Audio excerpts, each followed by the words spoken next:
sur le plan politique, sur le plan social, sur le plan économique. Je crois que je dois dire, avec témérité, que le gouvernement en place, le gouvernement de Papa Félix, Félix Tshilombo, le fils de pays. Tout à fait. Donc c'était une raison pour nous d'investir cette espèce de confiance en lui. Mais chemin faisant, il se trouve que nous devons maintenant faire très attention à ce qui se passe dans notre pays.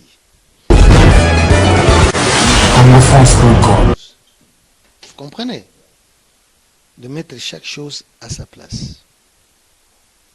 Bon, d'abord la question, pourquoi aller jusqu'à cet extrême pour dire qu'il faut tuer les Balouba? Ça, c'est un extrême. Pourquoi? Mais il faut aussi dire les choses comme elles sont. C'est beaucoup que nous avons appris sur les réseaux sociaux, dans certaines images criantes, que les militants de l'IDPS se comportaient en petits bandits. Ils se confectionnent leur propre drapeau du parti, qu'ils vont hisser, et que tout le monde doit respecter, s'arrêter et tout ça.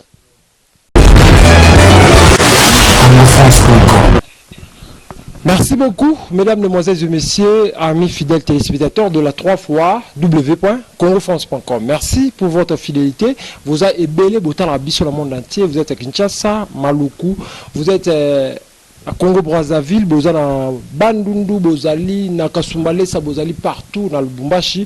Côté la émission à Bisso, mesdames, mesdemoiselles et messieurs, vous êtes à Paris, Bozali, dans Londres, États-Unis, Tikate Kimi à Kolo et Ingela Mabota, Mabino. Cette émission, tout sur la pour la Congo, une émission de divertissement, l'émission qui vous permet à découvrir la réalité, tout sur l'actualité. Mesdames, mesdemoiselles et messieurs, aujourd'hui, j'ai un grand plaisir de savoir pour vous le professeur Franck Ansimbo. Avec lui, on va parler sur l'actualité. Sur les réseaux sociaux avec le professeur Franck Ansimbo. Le professeur, bonjour et bienvenue à cette émission. Bonjour, je vous en prie. Vraiment, tout ça bien. Coronavirus, ça s'est passé comment? Tout ça, on a beau manger. Merci beaucoup, c'est le professeur Franck Ansimbo. Il est un Congolais vivant ici en Afrique du Sud, toujours Makambo. Il y a beaucoup de Congo. Professeur, comment Congo, une évolution à Congo, tout va bien? Ça va ou comment? Bon, d'entrée de jeu, d'abord merci de me recevoir sur votre plateau. Et je remercie aussi tous les téléspectateurs qui nous suivent de partout. Je crois que nous devons d'abord remercier Dieu pour la vie. L'épidémie de coronavirus a été une épidémie très dure qui a frappé le monde entier. Mais c'est une raison, un motif de dire merci au Seigneur encore une fois de plus. Pour dire la vérité, le pays va au plus mal. Sur le plan politique, sur le plan social, sur le plan économique. Je crois que je dois dire, avec témérité, que le gouvernement en place, le gouvernement de Papa Félix, Félix Tshilombo, le fils de pays. Tout à fait. Donc c'était une raison pour nous d'investir cette espèce de confiance en lui. Mais chemin faisant, il se trouve que nous devons maintenant faire très attention à ce qui se passe dans notre pays. Nous avons cette nette impression que le gouvernement de Félix est en train de faire un travail de démolisseur par rapport aux engagements qu'il a pris au départ devant Dieu et devant le peuple congolais, c'est-à-dire cet engagement de rebâtir le pays sur de nouvelles bases, c'est-à-dire de la reconstruction de l'établissement d'un état de droit. Bon, nous avons été flattés par le procès de Papa Kamere, comment les juges se sont mis dans cette affaire, l'engouement, toute la nation était derrière. Mais nous sommes malheureux de constater que finalement, c'est comme si c'était un jeu. Nous sommes tombés dans ces pièges-là. Aujourd'hui, on nous raconte que, bon, écoutez, pour des raisons de santé, donc il doit être, n'est-ce pas, relâché et transféré en Europe, soi-disant. Et puis, bon, voilà, aujourd'hui, on ne sait pas où il est. Et puis, c'est la garde présidentielle qui... Bon, moi, je ne sais pas. Je ne sais pas, je suis misérablement malheureux. Je ne peux pas comprendre un seul instant que cela puisse arriver. Ce n'est pas satisfaisant. Moi, je crois que on devait continuer sur cette lancée-là. Bon, pas seulement s'arrêter sur le dossier Papa Kamere, mais toucher ici et là, c'est-à-dire tout le monde qui était impliqué dans cette histoire, pouvait être, n'est-ce pas, poursuivi en justice, et puis voilà, on prononce une sentence. C'est comme ça. Mais je vous dis que on nous a coupé l'herbe sous les pieds, nous sommes terrassés. Surtout pour cette histoire-là, ce n'est pas des 100 jours, ce n'est pas un bon exemple, franchement. Donc, c'est malheureux. Qu'est-ce qu'il faut faire maintenant? Parce que tous les Congolais sont déçus par rapport à ce qui se passe au Congo. Qu'est-ce qu'il faut faire? Non, mais écoutez, c'est la rigueur qui forme. Ce n'est pas le laxisme, c'est la rigueur qui forme. Vous comprenez? Donc, je crois que, pour ma part, la classe politique congolaise nous a déçus. Et que, pour ma part, nous devons la raser et constituer une nouvelle classe politique. Constituer une nouvelle classe politique, rien à faire. Qu'est-ce que vous pensez aussi par rapport à l'acquittement de l'apôtre Pascal Moutombo, Mukuna, parce que dans l'émission précédente, on avait tout cela dans l'émission. Bon, s'il a été acquitté, c'est-à-dire qu'il y a eu des éléments, n'est-ce pas, à la portée des juges qui ont prouvé que, bon, il n'a rien fait. Moi, je ne peux pas me mêler dans cette histoire-là. Pour dire, bon, écoutons, pourquoi l'a-t-on relâché ou quoi. Ce n'est pas à ma portée. Mais ce qui est vrai, c'est seulement, c'est qu'il faut dire qu'il y a beaucoup d'aventures dans notre pays. Beaucoup d'aventures. Donc, nous devons être sérieux. Nous devons être sérieux, nous les Congolais. Le monde entier est en train de nous rigoler, de rire à cause de ça. Nous devons être sérieux. Aujourd'hui, on dit ceci, demain, on fait autre chose, on dit, et puis on va, vous comprenez, enfin, je ne sais pas, s'échapper sans autre forme de procès, je ne sais pas. Non, c'est pas comme ça. Merci beaucoup, mesdames, demoiselles et messieurs. Comprenez vraiment, je suis toujours avec le professeur Franck Kansimbo, toujours là, toujours. Makambo Ezo Ileka Namora Biso. Par la présence de la rencontre entre Martin Fayoulou et Théodore Ngoï par rapport à propos que M. Sebima Kiwana a destitué le président de la République. Qu'est-ce analyse au cours ça là dans Bon, on m'en dit, enfin, je ne sais pas. Destituer le président de la République, encore une fois, je vais le répéter, ce n'est pas normalement à la portée de vous ou moi de dire qu'il faut destituer le président de la République. Nous avons des textes constitutionnels qui nous régissent, qui régissent les pays. Nous avons des gens, n'est-ce pas, qui sont à l'œuvre, à l'ouvrage.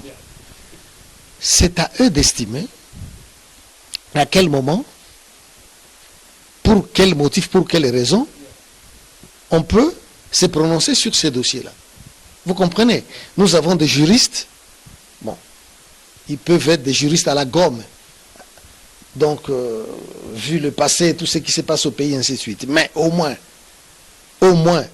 nous avons une constitution et nous avons quand même des juristes.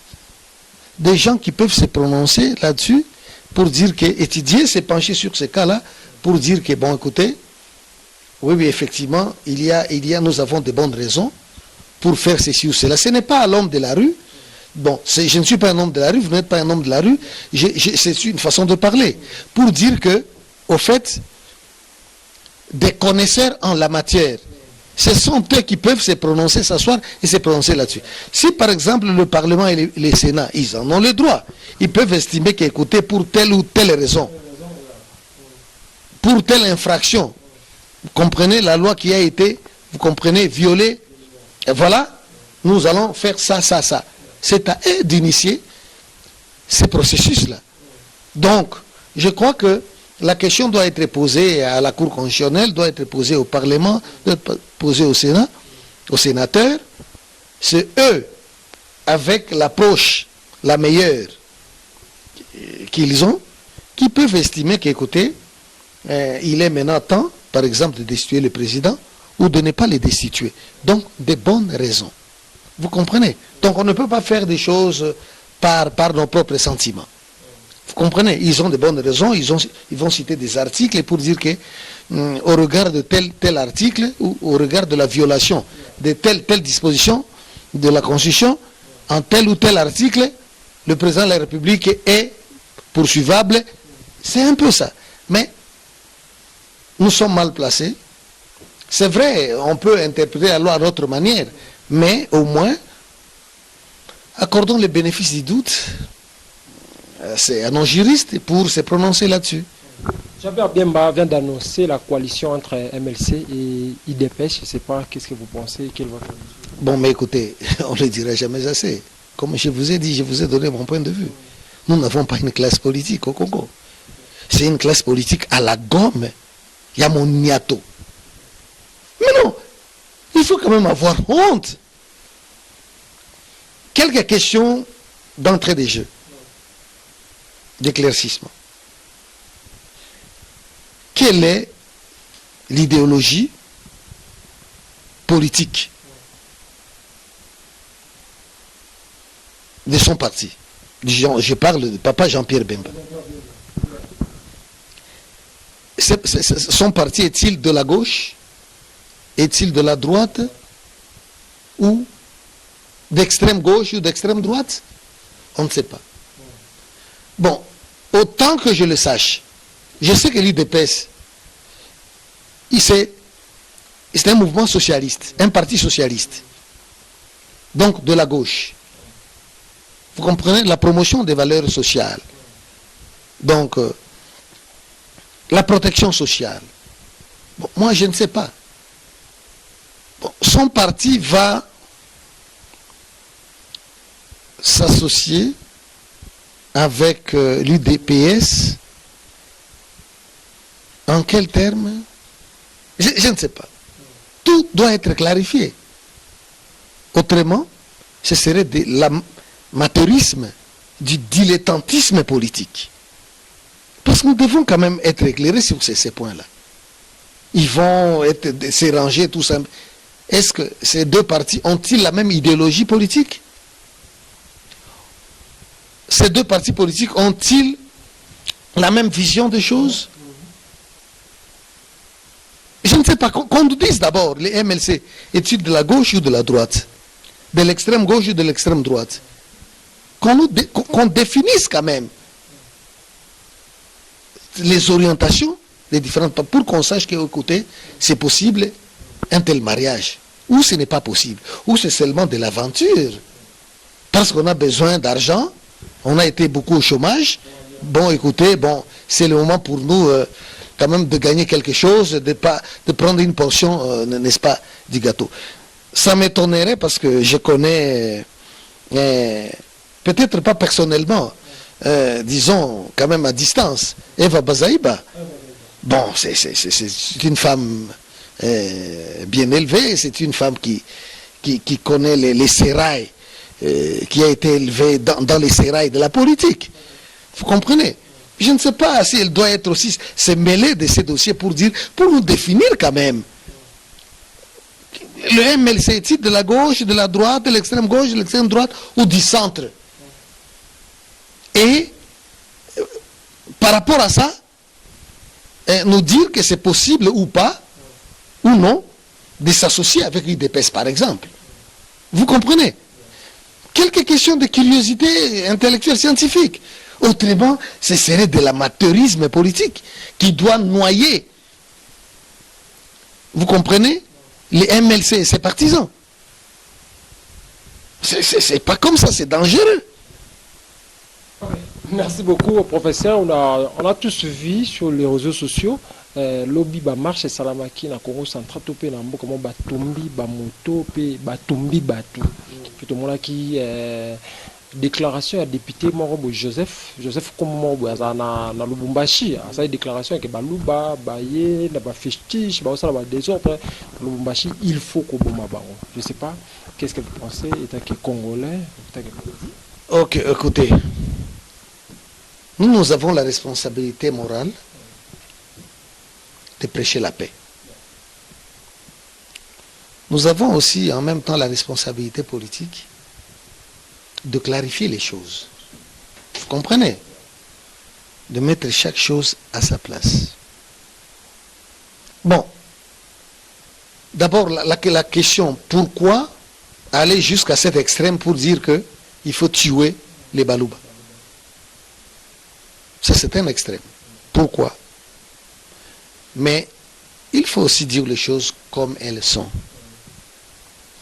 C'est beaucoup que nous avons appris sur les réseaux sociaux, dans certaines images criantes, que les militants de l'IDPS se comportaient en petits bandits. Ils se confectionnent leur propre drapeau du parti, qu'ils vont hisser, et que tout le monde doit respecter, s'arrêter et tout ça. Ça, c'est les touibouis. Ça, c'est pour les milices des... Mais c'est ce que je suis en train de dire. C'est-à-dire que dans l'IDPS, il n'y a pas quelqu'un qui peut hausser la voix et imposer le silence dans les rangs de l'IDPS.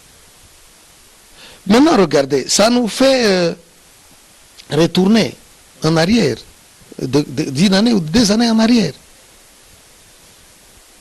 Le président actuel, Félix, au sortir des négociations, dit écoutez, le nouveau président s'appelle, ou le changement a un nom, désormais au Congo, c'est Fayoulou Martin. 24 heures ou 48 heures après, non, écoutez, la base n'a pas été d'accord avec notre décision. Il s'est divorcé d'avec la position de tout le monde. Les militants.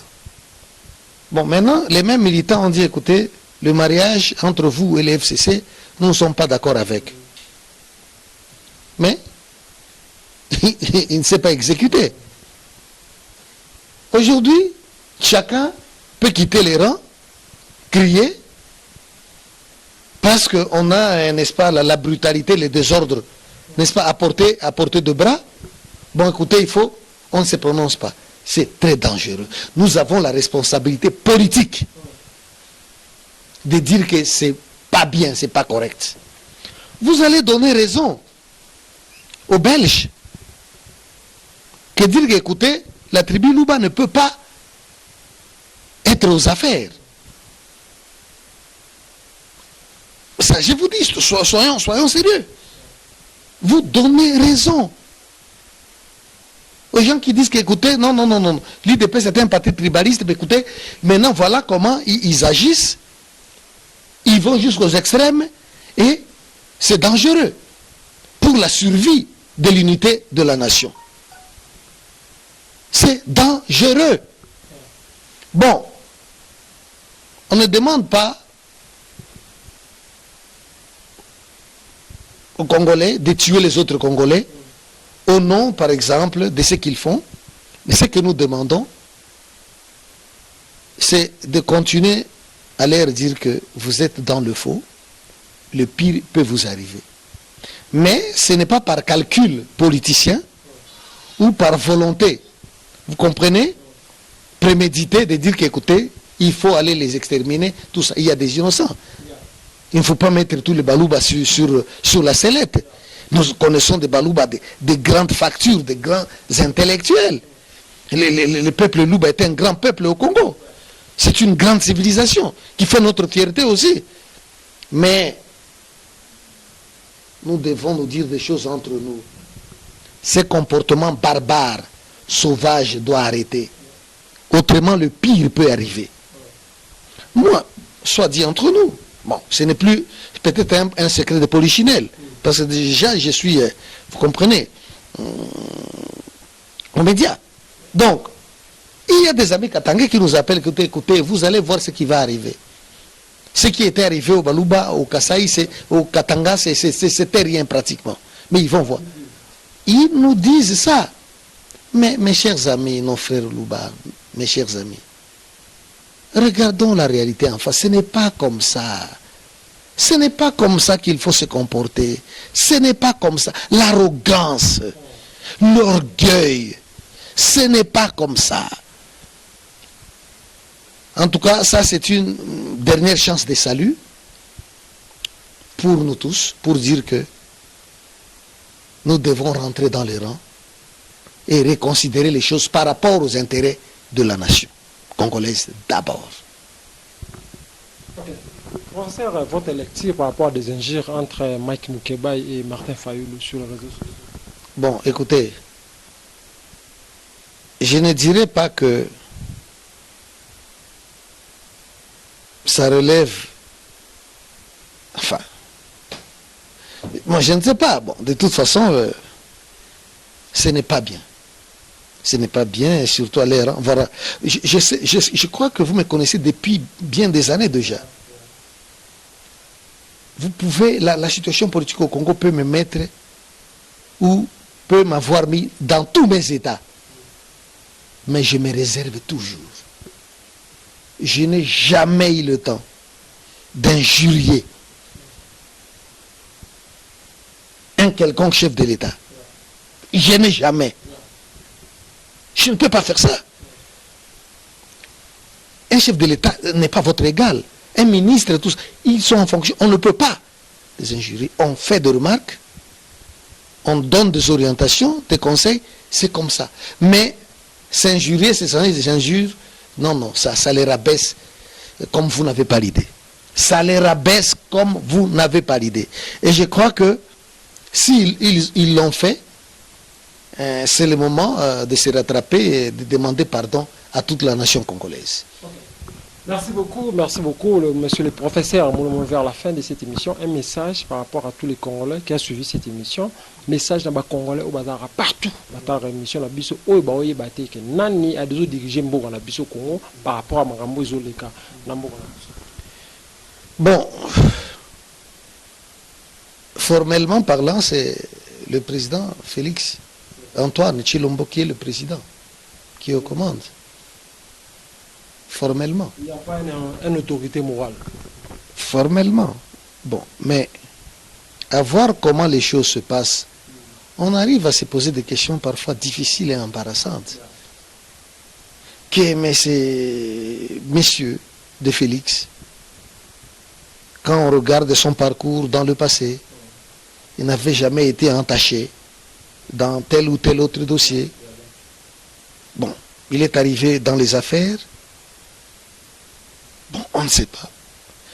La première suspicion, c'est qu'il n'a pas les mains libres et d'ailleurs, on ne le dira jamais assez, les accords qu'ils ont conclus avec les FCC, ce sont ces accords-là qui sont à la base de tout ce que nous voyons aujourd'hui. Ce sont ces accords-là, rien à faire. Donc, il n'a pas les mains libres, il peut avoir la bonne volonté, tout ça, à moins qu'il se satisfait seulement d'avoir de l'argent, tout ça, ainsi de suite. Vous comprenez? Je crois que il eut été prudent, j'emploie le conditionnel passé deuxième forme, il eût été prudent de ne pas faire des accords avec le FCC. Bon, mais il a fait. Mais vous connaissez aussi le passé politique de Papa Kamere. Donc, personnellement, je le respecte. Je l'appelle papa par bonne éducation, mais je n'ai jamais pris son parti. C'est-à-dire, je n'ai jamais été en faveur de ce qu'il fait, en faveur de lui. Pas en tant qu'homme. Vous comprenez? Ses positions politiques. Vous comprenez? Ces espèces de... je dirais... pas malignité, bon, je dirais... espièglerie. Je ne sais pas. C'est un peu ça, mais je demande aux Congolais de rester unis. C'est vrai que les tribalismes nous divisent, les régionalismes, mais nous devons punir les auteurs des actes du tribalisme et du régionalisme. Et de regarder tout droit, immuablement, vers ce qui nous unit, vers les intérêts de la nation. Car ce qui nous unit est plus fort et plus puissant que tout ce qui cherche à nous séparer. Les bassesses de la pratique du tribalisme, bassesses, la pratique du régionalisme. Donc, nous devons, je vous en prie, penser à reconstituer une nouvelle classe politique dans laquelle il y aura des gens nouveaux, des hommes et femmes nouveaux qui vont sauter les pas de servir le pays, de servir les intérêts du peuple, quelles que soient, n'est-ce pas, les tentations, nos tentations partisanes de nous servir d'abord. Donc, nous devons nous aimer les uns les autres, nous devons soutenir nos maïmaï, nos vaillants maïmaï de l'Est, nous devons les soutenir. Donc, ce sont nos frères à nous. Toutes les personnes, tous les gens qui tombent là-bas, nous devons être affectés par leur mort, par leur souffrance. Donc je crois que nous réunir, main dans la main, et bouter dehors les ennemis qui nous ont envahis. Merci beaucoup pour finir. L'intérêt. Mais le défi, c'est plutôt de dire, même si le président Papa Kagame était mort, que feraient les Congolais? Vous pensez que les Congolais vont sortir de leur peur de la mort pour dire que bon, écoutez, le changement est venu? Je ne pense pas. Les Congolais passent leur temps à parler, à parloter, à faire des dissertations dans les réseaux sociaux, mais pas d'action concrète. C'est ça le problème. Il peut dire, bon, Kagame est parti, ainsi de suite. Et après, il y a encore des mercenaires soudanais qui vont entrer. Et puis, bon, et puis j'aurais même appris une déclaration qu'aurait fait le président Kagame. Quelqu'un vous dites que ce sont les Rwandais qui viennent là-bas. Il y a des rebelles, tels que les rebelles, qui ont été accompagnés par les FARDC. Ah bon? Oui, j'ai lu ça dans tout ça. Comme pour dire quoi? Donc, comme pour dire quoi? Nous avons la malchance, je ne sais pas, d'avoir cette nature, d'être des bantous, d'avoir peur de la mort. Parce qu'on ne connaît pas l'adresse de l'au-delà, on panique, on fait tout ça, on s'attache mordicus à vivre. Vous comprenez? Même aux dépens de nos intérêts vitaux. Donc, comme pour dire quoi? Le peuple congolais doit changer, doit se déterminer, défendre son territoire national, défendre ses intérêts,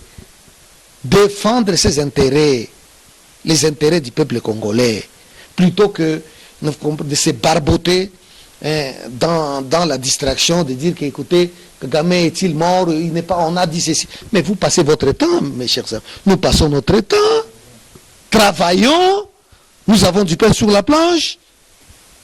Travaillons, mes chers amis.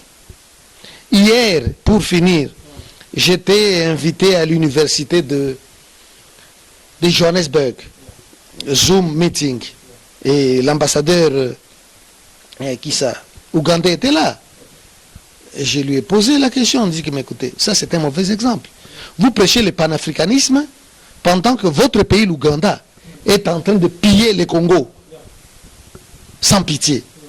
Mais la réponse, j'ai compris, c'est un diplomate, il dit, vous comprenez que la République démocratique du Congo est en pleine transition, et nous sommes en train de normaliser nos rapports, n'est-ce pas, de trade, commerce, business avec eux. Et puis il s'est tué.